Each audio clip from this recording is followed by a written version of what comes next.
Kumva abandi si igikorwa cyoroheje, ni impano ikomeye igaragaza ubwenge, kwicisha bugufi ndetse no gukunda. Niba dushaka gukura, tugomba kumva amajwi atandukanye ya bagenzi bacu, kuko mu ijwi rya mugenzi wawe ushobora kumva ukuri utaruzi. Nta muntu wigeze amenya byose wenyine, kuko n'ubwenge bwose bwo ku isi bwatandukanyijwe mu mitwe myinshi. Umuhanga muri filozofi Plato aravuga ati, shaka uburyo wabanza kumva, hanyuma ushake kumvwa. Ibi bivuze ko kumva abandi mbere y'uko tuvuga bituma twubaka icyizere, tugatangira kugenda mu mwanya w'abandi bakatwiyumvamo.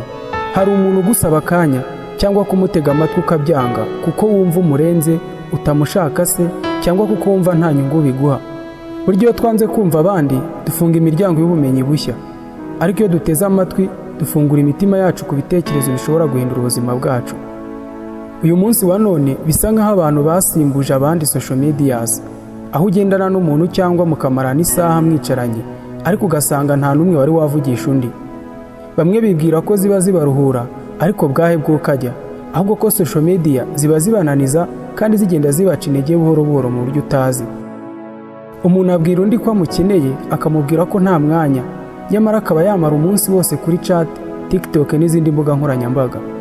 Burya niba dushaka gukundwa, kubahwa ndetse no kumvwa, dutangire twumva abandi, kuko nk'uko Ernest Hemingway, umuhanga ndetse akaba n'umwanditsi ukomeye, yaravuze ati, umuntu yumva gake, bishatse kuvuga ko umuntu agomba kumva yitonze. Arongera aravuga ati, ariko akavuga cyane. Nibura uba ugomba kumva umuntu witonze, wajya kuvuga washaka ukavuga cyane cyangwa ukavuga byinshi, ariko nibura wabanje kumva icyo akubwira. Kandi aho kwanga kumva buryo uzange kuvuga, ariko nibura wumvise. Mureke tube bake bumva cyane, kuko aho ngaho ariho hari imbaraga nyazo. Mu gihe cyanyu cyose mu buzima bwanyu, mujye mufata umwanya wo kumva abandi. Wenda ijambo rimwe wumva uyu munsi niryo rizagufasha ejo hawe. Murakoze cyane. Iki ni ikiganiro Ihurizo. Ntucikwe n'ikiganiro cy'ubutaha.